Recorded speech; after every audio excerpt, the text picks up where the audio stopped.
Hi, this is Mark Edwards from 345 on the CPG Guys.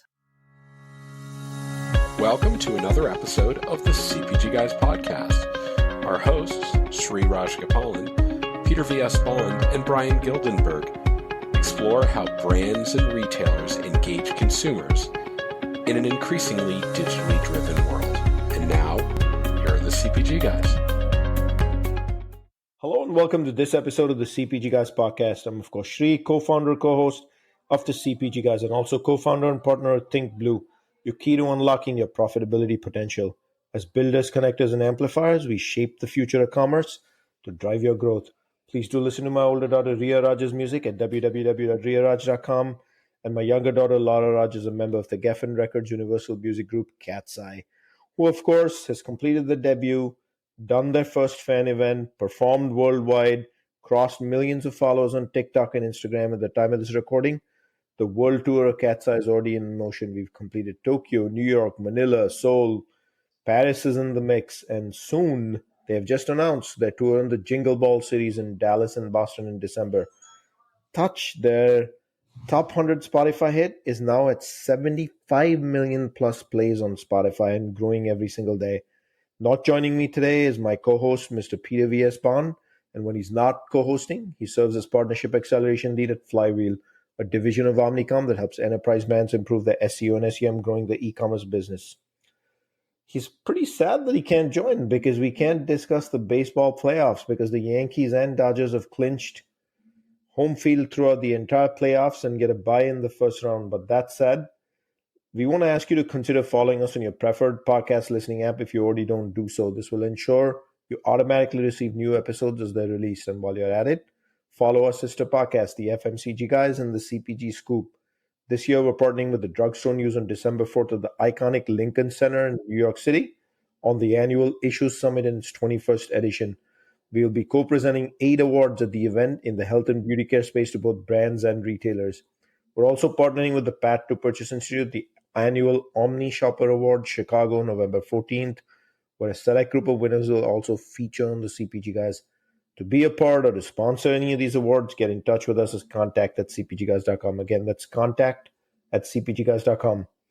And announcing the first retail media executive education program in our industry from May 5th to 8th, 2025 at Cornell Tech. The CPG Guys are strategic partners for this immersive 4-day program that will also have my partners at Think Blue, Manish and Parag, joining me to bring together industry thought leaders and renowned faculty to share best practices for building compelling retail media platforms.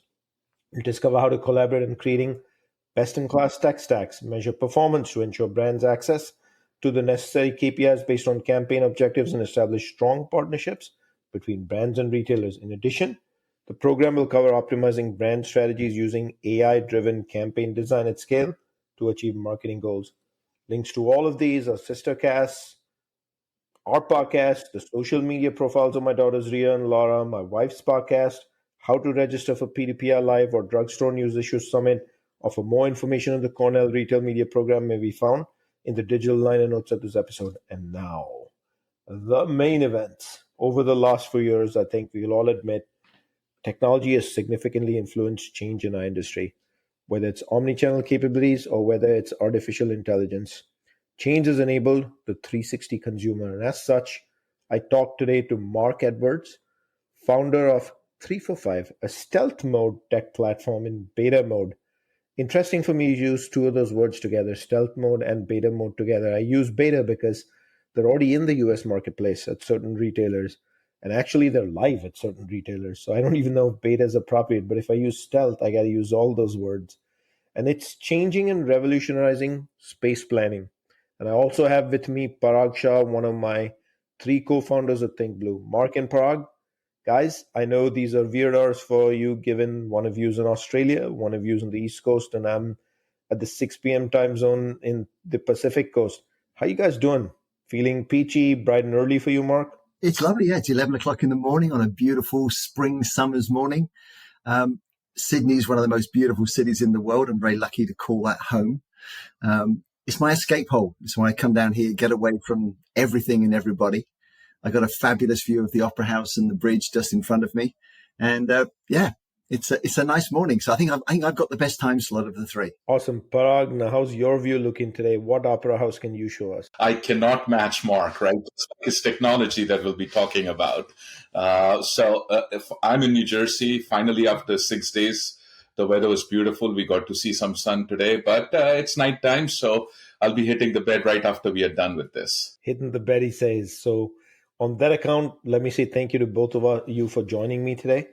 Needless to say, there's excitement to speak with you about technology and space planning transformation and discover your value proposition for our audience. Mark, before we get to the detailed questions that I've prepared for you today, it'll be great if you take a minute or so here and give us a brief overview of 345 and then what you do for 345. I'd love to. Thank you. 345.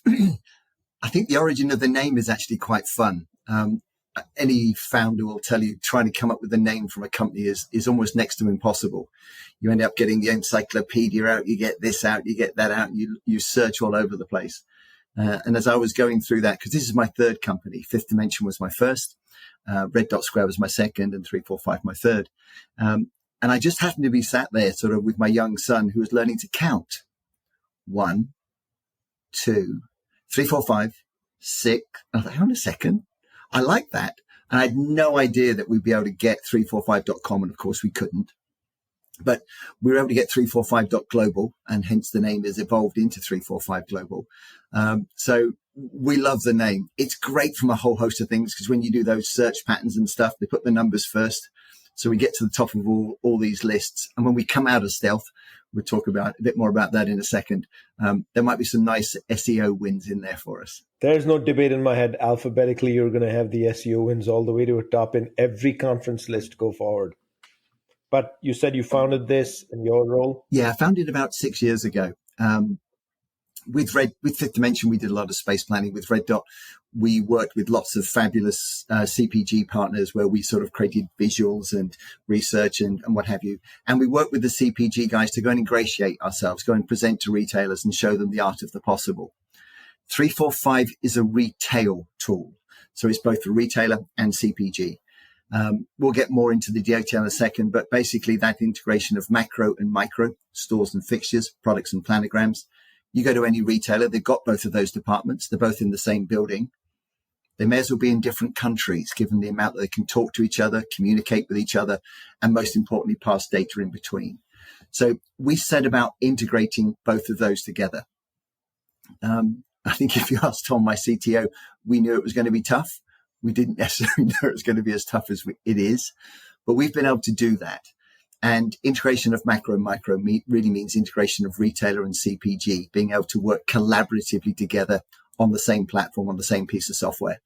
And we're super excited that we're now going to tell the world and show the world about it. So, yeah. Awesome. Parag, why don't you take a minute here and tell us who is Think Blue in your role there? Yeah, Shri, it's a great fortune, right, to be part of Think Blue. You and me are co-partners along with Manish Sharma.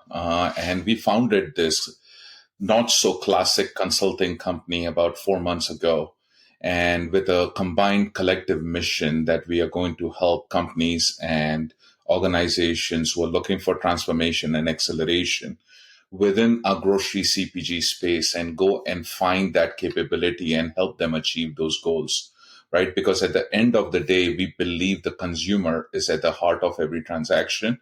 And we have the right to play within the retail CPG as well as the marketing space with a collective over 70 plus years of experience. So it's a classic dream come true after 2+ decades in the industry, that I get to work alongside two of my closest friends, who I can call my partners now, and hoping to touch a lot of different things over the next several years and leave a legacy. Thank you, Mark. Thank you, Parag, for the summaries. In the digital liner notes of this episode, we'll of course place links to both your LinkedIn profiles, both your company's LinkedIn pages, and your company's websites. That way, the people listening to this on their mobile platforms can easily connect back straight with you from their smartphones. And now, question number 1 for you, Mark. Let's just dive into what you already started, which is you've been in stunt mode for a while. I'm not asking you why. I'm going to get to that later. But from what I know, you have been in stealth mode for a while. Tell us, who is Mark the human being, the companies you've founded in the past. I'm very curious about Fifth Dimension. I was a client of yours back in the past, even though we might not have met or we met briefly. Give me the overview of 345. And then, I wanted to ask you about the name, but now we've solved the mystery that it was really, you were sitting and counting and you've got 345. Give me the big picture. Who is Mark? How did he get to 345? And then what's the high level overview of 345? Sure. Who's Mark? I'm not sure if Mark knows who Mark is. If we go back into the eons of time, qualified architect, qualified engineer. And that could be scary for the world, but fortunately, I've only ever built one building. It happens to be a football stadium. For those who follow English football, Stadium MK, the home of the MK Dons. I very fortunately was involved with the football club for 10 years. I was vice chairman. Wait, you actually built a football, like you were the architect for a football stadium? We were working with the big architectural firms, but at the time they were designing Wembley, they were designing Arsenal, the Emirates, and all these bits and pieces. And we were like the smallest club, so like the 10th of their 10th clients. And we weren't overly impressed with what they were giving us. And so Pete Winkleman, the chairman, one of my very, very best friends, sort of said, look, Mark, you're going to have to design it. And I said, we don't want to do that. We really don't want to do that. Anyway, he talked me into it. And when you play football in football clubs on a Saturday, you usually have like a 3-hour drive up to Stockport away on a drizzly Wednesday evening. And so we just got talking in the car, 3 hours there, 3 hours back. Then as we spent time in the evenings and what have you, we started to come up with some ideas and we knew what we wanted to do. I'm very fortunate that I've spent most of my business life in the States. So I've been to some of the most wonderful stadiums in the world. And you Americans and these Australians down here, you do it very differently. In England, we pack everybody in really tightly and small seats. You can just get your knees in. Whereas in America, you have soft seats, you have padded seats, you have space. And then I think perhaps more importantly, you've got the opportunity to go and get beverages, get food, etc. I remember when I went to my first baseball game, I was there for pitch one, round one. It's not round one. I'm not sure what the official term is. I apologize. But the friends who were coming with didn't turn up to the third or fourth innings. Then I realized that it's actually a social event and really you're sort of, you're watching the baseball, but it's a chance to meet friends and what have you. So just looking around those stadium and what they offered was fabulous. And so I brought a lot of that thinking back. We were a tier 3 team, which means that we weren't Arsenal or Chelsea or Man United or Liverpool. So we couldn't make that much money from the football because our crowds weren't that big. So we ended up designing a 300-bed hotel and conferencing center which just so happened to have a bit of green out the back where you played football. And so in the stadium, you could see everywhere you could around. It was a fabulous looking stadium. It didn't look like a stadium because most of the time it was a 300-bed hotel. And that's where we made our revenue. And it actually revolutionized the way stadium are designed. I'm not sure if we got it. That's a side product that not a lot of people know. But it was fun, but it got me into that communication, that the ability to design and bring things to life. So very early on, when I was a student, I was in my year working out. I was working for this company and a gentleman called Jonathan Ingram came in and he said to my boss, look, I've just invented some software. Could you test it for me? And Doug said, I've got just the idiot for you. We've got this student who doesn't seem to go home at any stage, and he just loves this computer stuff. So little bit to know, I started testing this software. That software for the store planners amongst you is called Revit. It's now the industry standard. Autodesk bought it, but it's 3D computer modeling. So basically you've got a 3D model of a house. You move the windows and the floors around and you cut the drawings from it. It transformed the industry. But it opened my eyes up into what was possible in what's basically a digital twin, very early digital twin. But this is 25, 30 years ago. And that journey sort of opened up for me what was possible. Through Fifth Dimension, we did lots of that in terms of store planning, working with retailers. And as I was saying before, with Red Dot, it was more about working with the CPG. So I got a chance to see both sides. But it was obvious that there was something in the middle that was needed, something in the middle that the industry didn't have. And that's what really bore the ideas. Because having sold Red Dot to WPP, I had no plans on creating a third company. But the toys just got better and better. And the power inside these iPhones and all these bits and pieces just got the excitement was too good, sorry. And I was able to get some of my friends and colleagues back from the old days and, we put the band back together to follow on your Cat's Eyes and a music intro at the start. And so we began it 5 years ago. But as we started to understand what was possible, I didn't want to go too early. Too many tech companies go too early. They tell the world they've got something when they've only got part of something, and it's on their websites and all these bits and pieces. So we decided to flip the model on its head, and we did it in reverse. And apart from a very few people, we've not told anybody what we have. So come next week, we'll come to that in a second, in grocery shop, we get to change that. That was a long answer to a short question, Sri. I apologize. No, not at all whatsoever. So Parag, I'll flip it over to you for a second. I'm going to jump right into space planning since our conversation is beautifully coming together about that very topic. Tell us about all things happening in the retail world about space planning, and why do you feel the world is changing in retail, and why does retail need transformation in space planning? It's such a 50-year-old ecosystem where planogramming was really invited a while ago. Tools haven't changed much. We haven't seen updates, upgrades, how space planning is done even within the planning cycle of a retailer. So tell us more. Why now, and what's exciting about this space? Yeah, Shri, I think you might have just answered the question in itself, right? So think about this technology, right? It's developed multiple decades ago, and it hasn't gone through upgrades similar to what's happened within the retail environment, right? We all can agree on one thing, right? That the consumer has evolved significantly in how they shop our stores, whether it is physical stores or digital stores. And hence, there's a big need that all aspects of retail need to transform to meet the needs of the evolving customer. So when you strictly look at it from a space planning perspective, today the existing technology systems and capabilities comes in multiple forms, right?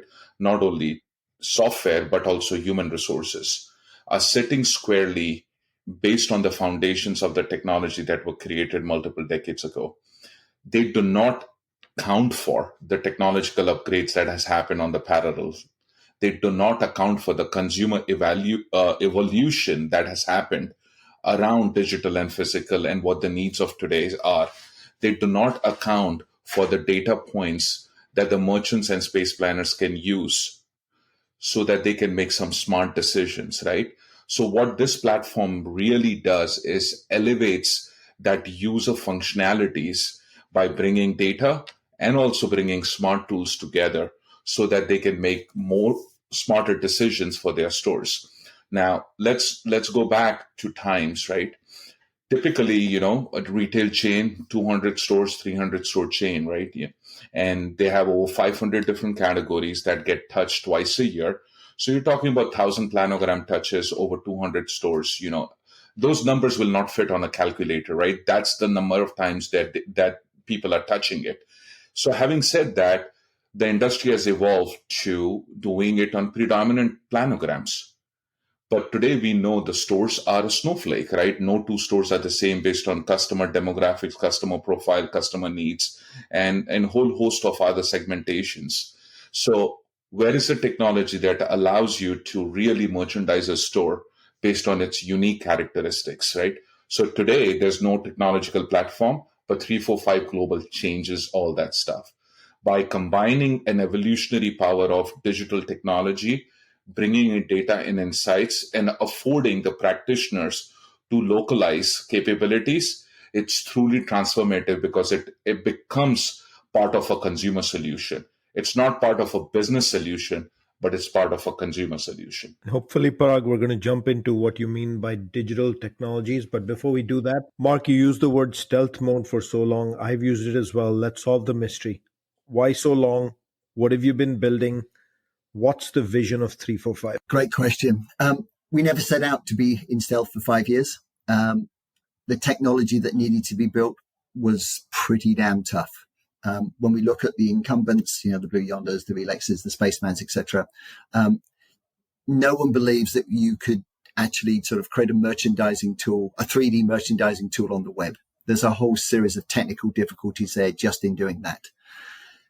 If we go from the architectural point of view, trying to take that architectural data and bring it into the space. Once again, I say you've got your store planning department, your merchandising department.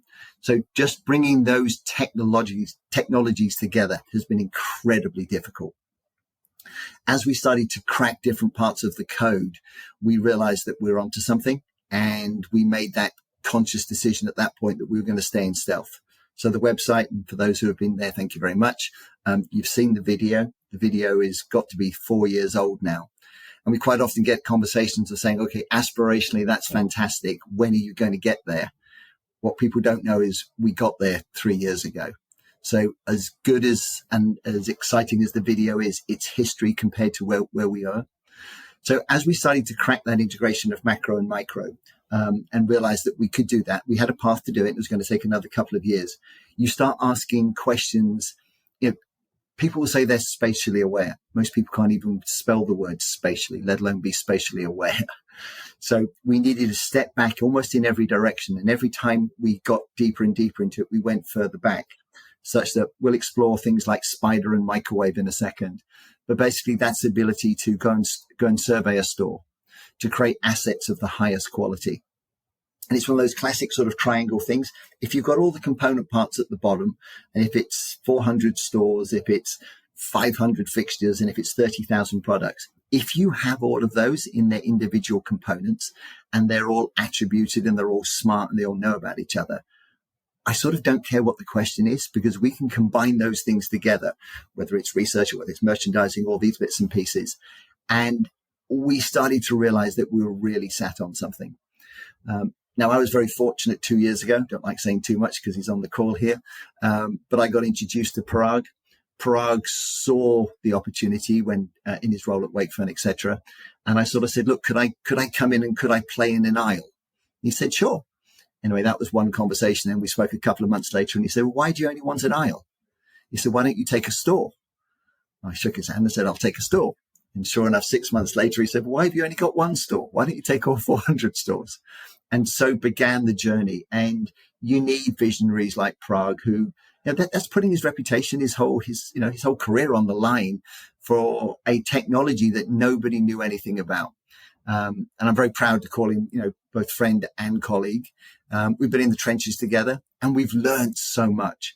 But what's great is I'm a tech guy. And from a tech perspective, I know I'm sat on dynamite. But sort of so what if that can't be translated into retail speak? And as that journey evolved, and obviously I got introduced to both yourself and Manish, and we've been able to take that base technology, which cracks a whole series of questions that people can't. At the moment, you've got all these different silos. I'm happy with each of my individual components to go up against the best in the silo. And I'm pretty damn sure that what we have is better. That's for people to judge, but I'm pretty sure we have. Nobody has ever thought of cracking the platform. And it's one of those classic things. I think if we knew how hard it was, perhaps we wouldn't have started 5 years ago. But we're lucky enough that we've got through to here. And now we're at this exciting phase where we start to share that. And for me, sharing that through the lens of Think Blue and understanding because of where you guys come from, the roles that you've held, etc. It becomes a very, very exciting point in time, given what we're about to do next week. Something makes me feel, Mark, even if you knew it was difficult, you'd have still done it over 5 years. But Parag, I'll shift the attention to you, right? As we start digging in a little deeper into, you know, we're starting to tease the audience here. We're telling them some big and revolutionary here on space planning, etc. But before we get into bitter details, what's the partnership that Mark Edwards just referred to in terms of Think Blue and 345? And then what do you really aim to launch together? So Shri, I was a merchant for over 2 decades, right? And I was involved fair bit in space planning. Really, Parag? I didn't know that, man. Like, where do we find this, on LinkedIn or somewhere else? On LinkedIn. Yeah. While doing my day-to-day job, right? Space planning was that tool, right? Where the merchants made the decision and the space planners figured out how it would fit within the set, right? But I was looking and searching for a solution that optimized every store, right? And that's where I was lucky enough to get introduced to Mark. And we started talking. That was the perfect tool to allow us the customization. So that inspired me a lot. And we stayed on that journey together collectively. And I have seen the 345 tool grow, right? Trees grow, kids grow, but I've seen the tool grow into a platform now. And that's what's exciting. So when we formed Think Blue, Mark reached out to us and said, hey, there's an opportunity over here. What could we do together? And this was a classic meeting of the minds, where You are on a first date. We are talking about ideas and the needs in the industry, and we both said yes to it right away, right? Kind of a thing. Now, why did we say yes to it? Because it classically combines the power of technology that Mark is so capable of, and he has built an amazing team around him. And what they have developed is truly disruptive in the industry. To me, I akin this to an iPhone level of disruption, right? Go back to 2007 when iPhone was launched. You had multiple devices to do multiple different tasks. This platform allows you to do the same thing in store planning, merchandising, micro and macro, digital marketing, cataloging, a whole slew of things, right? So this is the iPhone for the merchant part of the industry, right? And the capabilities from our collective experience between Sri, Manish, and myself that we bring to it formed an unbelievable, fusible partnership, right? That we not only are talking to the chief technology officers at the company, but we are now talking to chief merchants and chief customer officers and bringing the power of the tool together. And Mark referenced this: when you break the silos down and you bring business and technology together, wonderful things will happen. And that's what's exciting thing about this partnership. And it's one of a kind in the industry, right? So we're excited that Mark's been one of our first clients getting into the Think Blue partnership.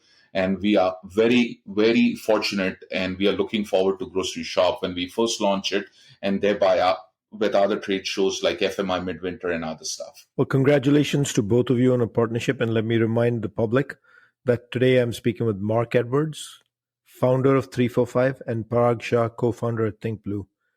All right, Mark, time to get into the brass tacks and the details. So let me start first with take us to the 345 tech platform and the reason why both of you are concluding it's like an iPhone level change in the space planning world. We've done something slightly strange in terms of we changed the basis of an anagram.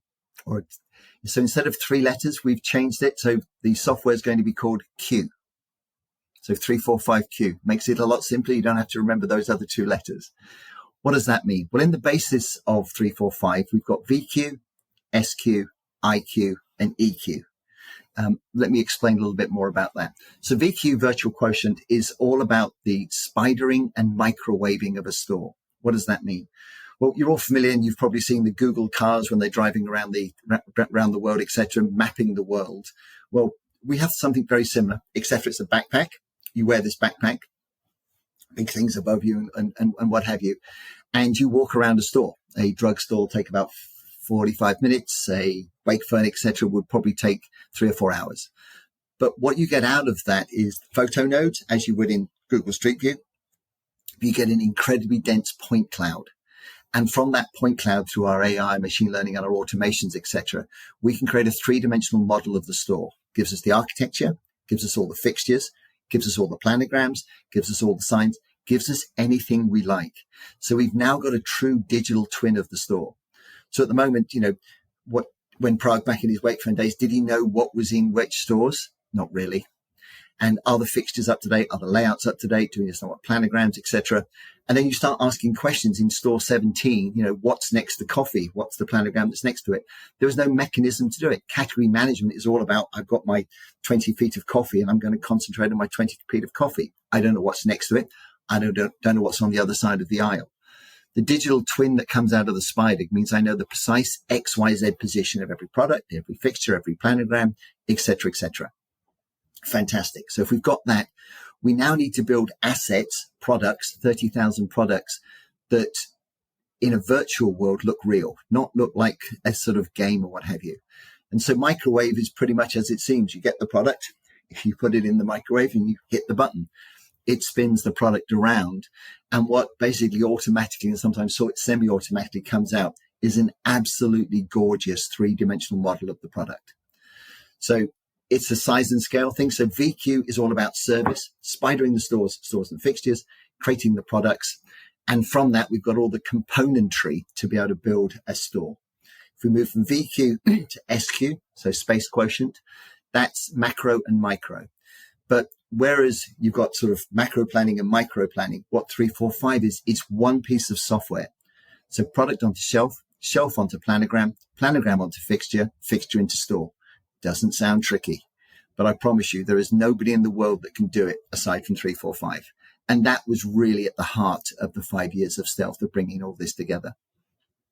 So that allows us to put products on shelf, do categories, to place aisles, build whole stores, etc., from both a macro and a micro point of view.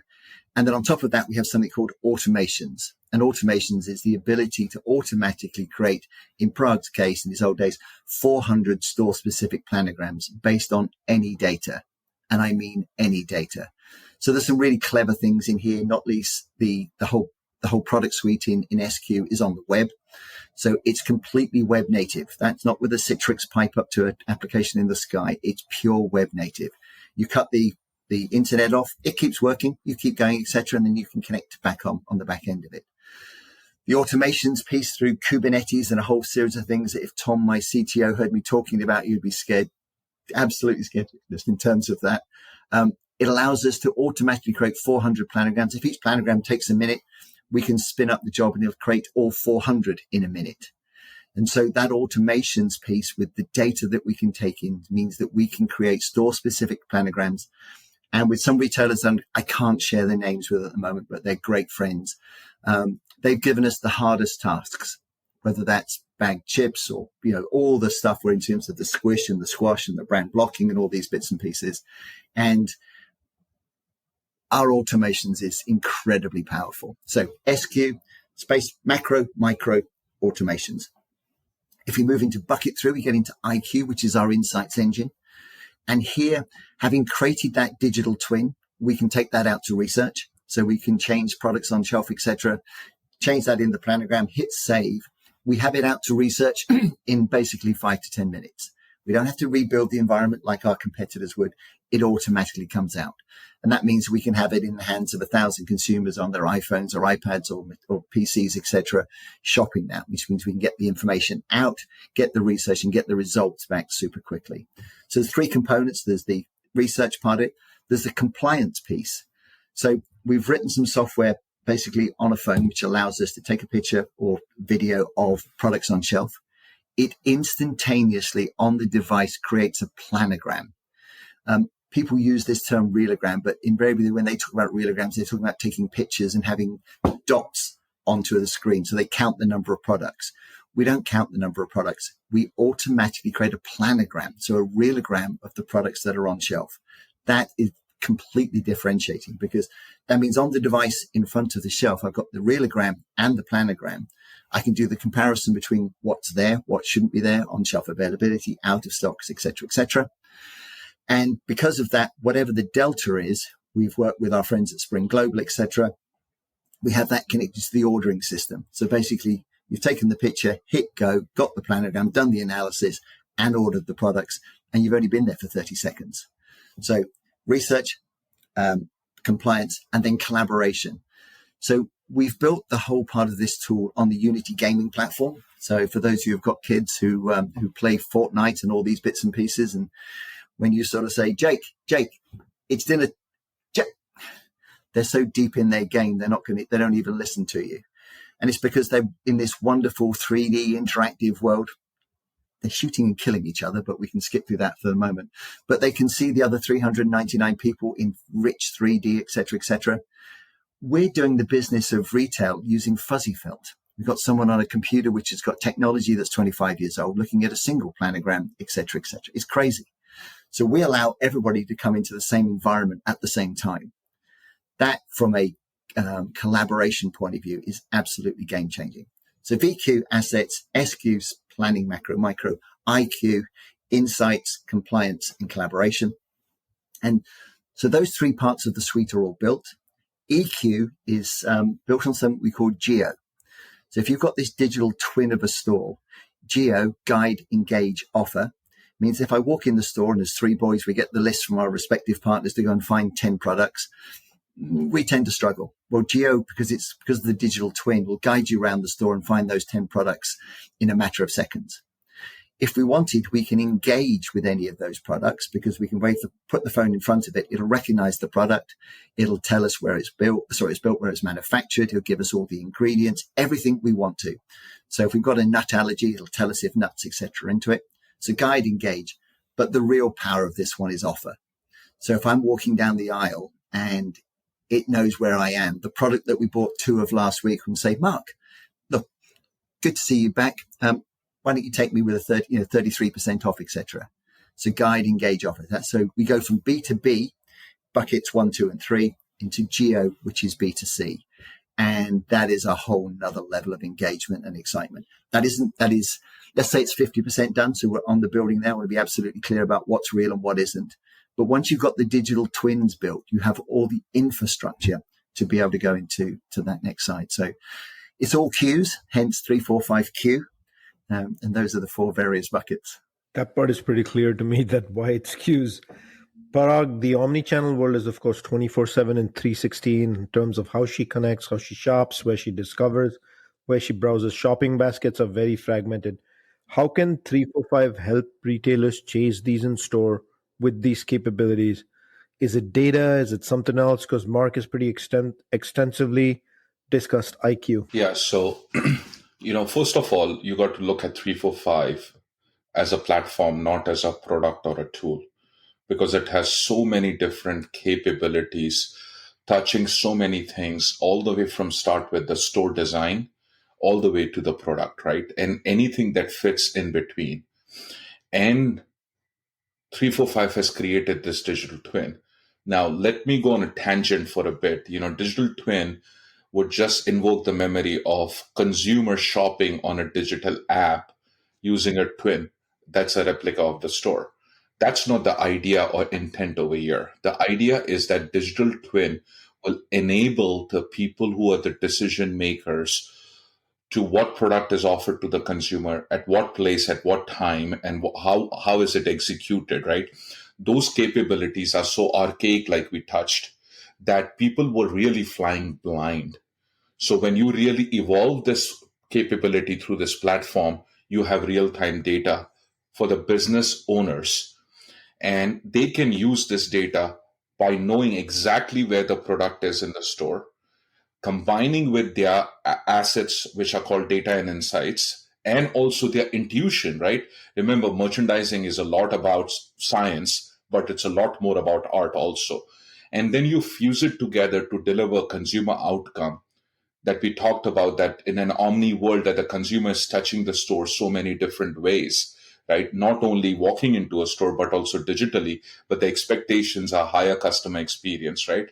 So just to deliver those capabilities, right, you need a different level of thinking. And for that different level of thinking, you need a platform that enables you, right?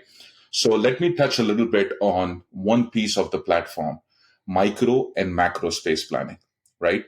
Micro is the quintessential. You take a set within a category and you decide what items are going to be within that set, right? You go through the regression analysis, ranking, customer loyalty, market share, all that stuff, right? So first piece first, this platform combines all those data capabilities that today are multiple spreadsheets for a merchant to really figure things out of. And human error is definitely possible, and you just don't deliver the right outcome with it. So when you combine the platform and you bring the data capabilities, decision making becomes that much more smoother. So that's micro space. And then let's get a little bit into macro space. Again, touching base. A lot of people have talked about doing macro space optimization, but today, believe me when I say this, prior to 345 Global, there's no technology that allows you to do macro space planning, because you just cannot visualize an entire store beyond a spreadsheet.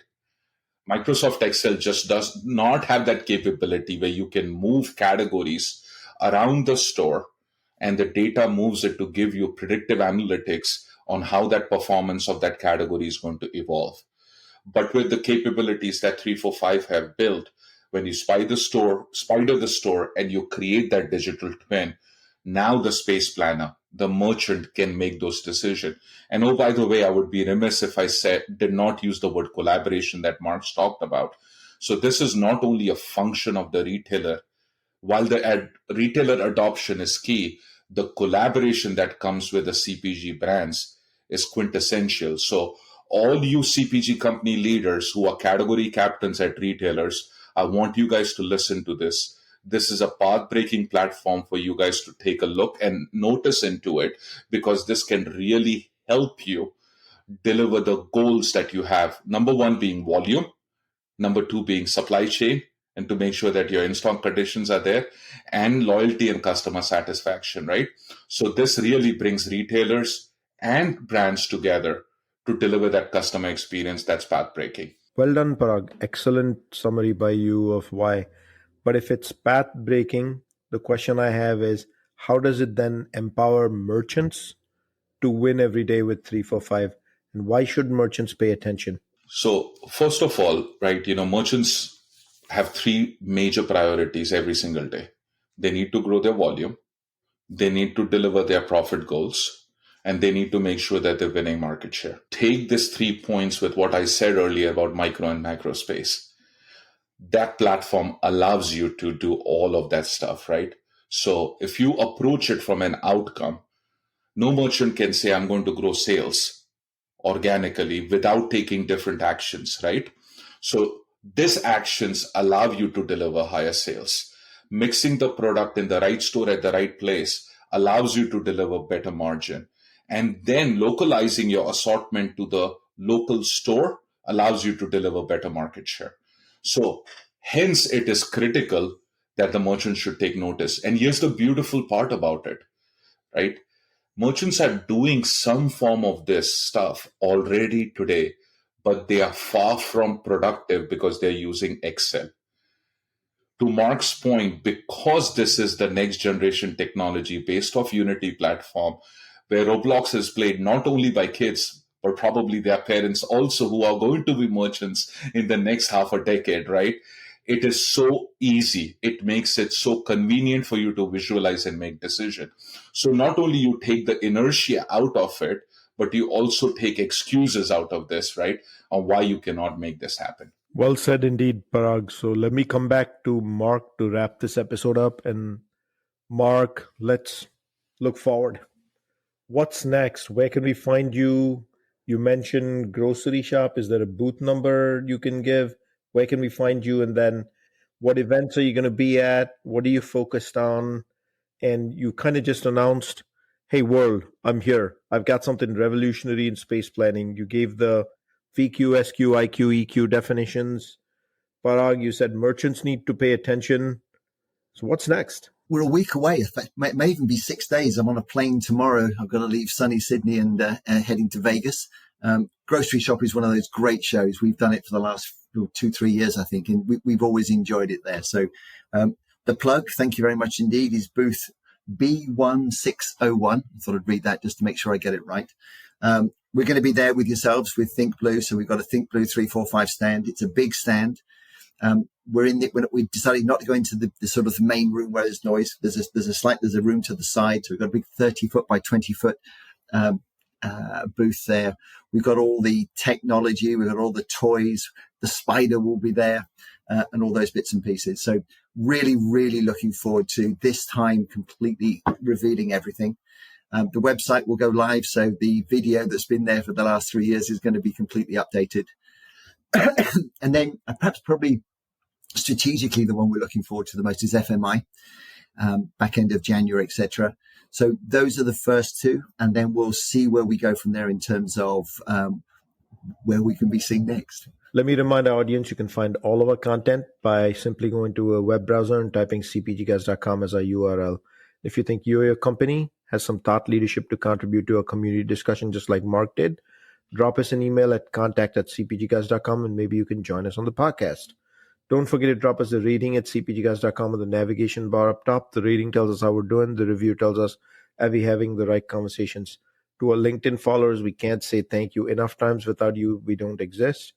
For all the clicks, likes, comments, DMs, messages, coming to trade shows, coming to our dinners, following up when we ask you to, I can't say thank you enough times. Encourage you all as always. If you're listening, hit the like and follow button on your podcast platform of choice. Parag and Mark, Thank you for making time to record this as what I know as difficult hours of the day, but I do appreciate it. Thank you. Always a pleasure. Thank you. And as Mark mentioned, don't forget to track down as well as visit both 345 and Think Blue together at the booth at Grocery Shop. More to come soon. That's a wrap of this episode of the CPG Guys.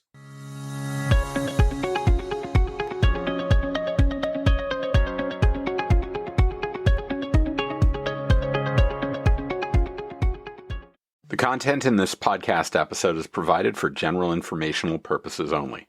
By listening to our episode, you understand that no information contained in this episode should be construed as advice from CPG Guys LLC or the individual author, hosts, or guests, nor is it intended to be a substitute for research on any subject matter. Reference to any specific product or entity does not constitute an endorsement or recommendation by CPG Guys LLC.